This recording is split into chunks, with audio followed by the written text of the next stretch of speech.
Récemment a eu lieu le Printemps érable où un véritable combat social a été déclenché.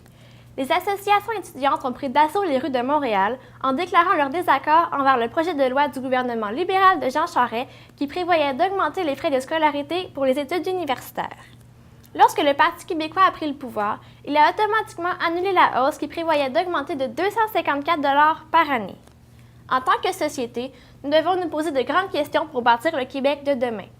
Le budget de l'État permet-il la gratuité scolaire? Un remaniement serait-il bénéfique pour la société et finalement, la gratuité est-elle la meilleure solution? À cette dernière question, je réponds non. Pour éviter les crises sociales comme les a connues le Québec en 2012, le gouvernement ne doit pas établir un système d'éducation gratuit, mais bien une indexation annuelle des frais de scolarité qui augmenterait selon le revenu disponible des ménages. Cette hausse se traduirait par une augmentation de 3 % et serait équivalente à environ 70 $ par année. Au Québec, 45 % des jeunes entreprennent des études universitaires, mais le tiers de ceux-ci ne termineront jamais leur baccalauréat, selon l'économiste Pierre Fortin. Dans le système actuel, c'est la population qui défraie les coûts reliés aux études des étudiants. Par le fait même, si un étudiant ne termine pas ses études, les sommes investies se retrouveront perdues, tout comme l'apport de cet étudiant à la société. Le taux de décrochage scolaire est assez élevé alors que l'étudiant paie une partie de ses études.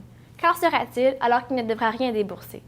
L'étudiant se retrouvera complètement déresponsabilisé vis-à-vis de ses études et ne trouvera pas la motivation de les terminer avec succès.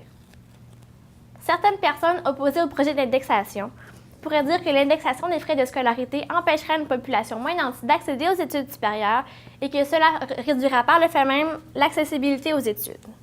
Mais le gouvernement prévoit d'augmenter de 187 millions l'aide financière aux études d'ici 2018-2019.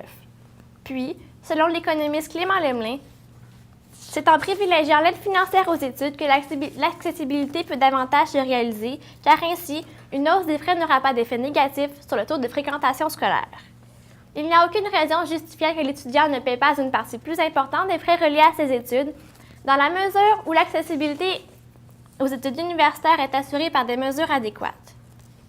Suite au sommet sur l'enseignement supérieur qui s'est déroulé le 25 et 26 février dernier, le gouvernement du Québec a pris une décision concernant la hausse des droits de scolarité. L'indexation de 3 % est une décision qui est raisonnable et qui est responsable. En effet, il s'agit du juste milieu entre la gratuité scolaire et la hausse qui était souhaitée par le Parti libéral et par la coalition Avenir Québec. Si l'un des promoteurs du gel des frais de scolarité affirme que l'indexation est la meilleure solution à adopter, cela veut donc dire que le Parti québécois a trouvé la meilleure solution. En effet, l'ancien président de la Fédération étudiante des universités du Québec, Léo Bureau-Blouin, a affirmé que l'indexation est un compromis acceptable autant pour les étudiants que pour la société. À l'ère des communications et du savoir, il est primordial pour le Québec d'avoir un excellent système universitaire pour contribuer au bien-être et au développement de la société. En effet, c'est dans l'éducation que l'on trouve l'ingrédient pour améliorer le Québec. Le budget des universités ne peut couvrir la dette qu'elles ont engendrée. Indexer les frais de scolarité est la solution pour se défaire d'au moins une partie de la dette. Elles ne sont financées qu'à 30 % par les droits de scolarité, selon le Centre interuniversitaire des recherches en analyse des organisations. Il serait très raisonnable d'augmenter ce pourcentage pour que l'étudiant désirant étudier paie une partie plus importante du coût relié à ses études. En fait, l'indexation va regarder les coffres des universités de plus de 200 millions de $ en 6 ans, selon Luce Samoisette, présidente de la conférence des recteurs. Les frais de scolarité forcent l'étudiant à se responsabiliser vis-à-vis de ses études universitaires. Ils accroissent aussi les exigences des étudiants envers la qualité de l'enseignement reçu.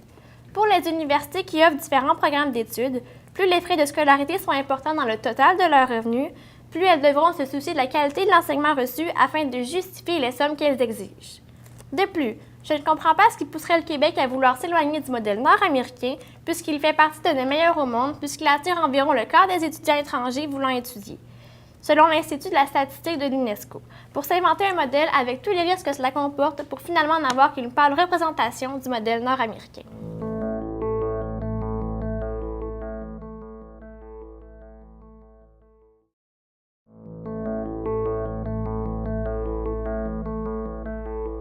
Je viens aujourd'hui réitérer une proposition de Monseigneur Alphonse-Marie Parent, faite il y a de cela déjà 50 ans, dans un rapport qui a apporté des changements majeurs à son époque.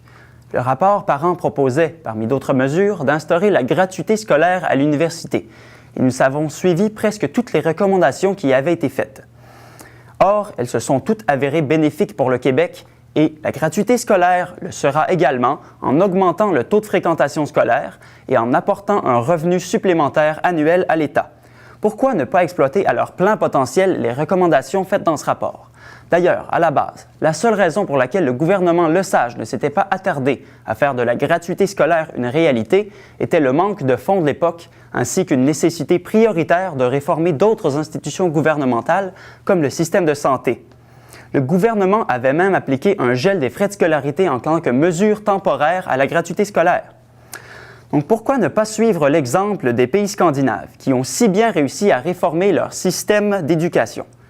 Nous entendons souvent parler de la Finlande et de l'éducation en Finlande, et surtout du fait que les étudiants finlandais performent mieux que la moyenne mondiale dans un grand nombre de domaines. Effectivement, plusieurs études de l'OCDE placent la Finlande dans le peloton de tête en ce qui concerne toutes les aptitudes des collégiens. Leurs analyses révèlent que cela peut être expliqué en grande partie par l'accessibilité à l'éducation pour tous et donc à l'absence de discrimination sociale, ce qui fait en sorte que pour obtenir un diplôme en Finlande, il faut être réellement intelligent et déterminé et pas simplement provenir d'un milieu plus aisé. Certains me diront certainement que la Finlande a dû appliquer une politique de sélection très stricte des étudiants pour parvenir à la gratuité scolaire et je ne le nierai pas. Cependant, si on compare le taux de la population ayant reçu un diplôme d'études universitaires au Canada et en Finlande, on constate que la Finlande est à 62 %, tandis que le Canada n'est qu'à 35 %. Donc, bien sûr, la Finlande a un taux d'acceptation aux études postsecondaires plus faible que le Canada, mais le nombre de demandes y est également considérablement plus élevé, ce qui fait en sorte que le taux de scolarisation réel de la population est plus élevé en Finlande qu'au Canada. Ainsi, il est aisé d'en déduire que gratuité rime avec accessibilité. Nous aurions besoin d'un tel changement, puisqu'en ce moment, au Québec, 56 % de la population ayant un revenu annuel de 75 000 $ par année ou moins ne font pas d'études postsecondaires. Or, la gratuité scolaire pourrait permettre à un grand nombre de ces individus de décrocher un diplôme d'études supérieures. Ensuite, selon l'éminent sociologue Guy Rocher, en investissant un montant unique de 750 millions de dollars, soit 1 % du budget provincial en 2011 et 2012, le gouvernement pourrait instaurer la gratuité scolaire pour les études supérieures. De plus, Jean-Martin Hossan, économiste et fondateur du parti Option nationale, estime que ce montant pourrait être vu comme un investissement à long terme pour le gouvernement, puisque les individus qui font des études postsecondaires ont évidemment un salaire plus élevé que la moyenne. Donc, un salaire plus élevé signifie que ces individus paieront plus d'impôts au cours de leur vie, ce qui rapportera un revenu supplémentaire à l'État sur l'investissement initial. Il est donc important de considérer la gratuité scolaire non seulement comme un bien public important, mais également comme une source de revenus pour le gouvernement. Ce gouvernement a récemment indexé les frais de scolarité, ce qui se traduit pour les étudiants par une hausse de 3 % annuellement. Et cela permet aux universités de gérer leurs finances avec plus d'aisance en attendant que l'État reprenne en main ce financement. Plusieurs diront qu'une indexation plus haute des frais de scolarité serait désirable, puisqu'elle permettrait aux universités de jouir d'un budget moins serré et donc d'offrir une meilleure éducation. Mais la réalité est tout autre. En effet, une indexation supplémentaire des frais de scolarité causerait une baisse flagrante de la fréquentation scolaire, ce qui est évidemment indésirable. Mesdames et messieurs, le passé est une mine d'or inépuisable de laquelle nous pouvons extirper le savoir nécessaire à nous guider aujourd'hui. Eh bien, dans les années 1990, au Québec, les hausses des frais de scolarité ont causé une chute de la fréquentation scolaire qui n'a été rétablie par la suite que par une période de gel des frais de scolarité. De plus, dans son livre « Tenir tête », Gabriel Nadeau-Dubois donne pour exemple la Grande-Bretagne, qui a augmenté le plafond des frais de scolarité à 15 000 $ par année en 2011. Suite à cela, une baisse de 10 % a été constatée dans les inscriptions à l'université, c'est-à-dire 57 000 étudiants de moins en 2012 et 2013. Bien sûr, on me dira que le Québec possède un système d'aide financière aux étudiants et que l'exemple ne s'applique pas. Malheureusement, pour ceux qui sortiront cet argument, La Grande-Bretagne possède un système d'aide financière très similaire au nôtre, ce qui fait en sorte que les répercussions seraient fort probablement les mêmes au Québec. En somme, force est de constater que la gratuité scolaire est un projet et un investissement non seulement souhaitable, mais réalisable. Nous avons révolutionné le système de santé en instaurant la gratuité pour tous il y a de cela déjà 40 ans. Pourquoi ne suivrions-nous pas le chemin de la gratuité également en ce qui concerne le domaine de l'éducation?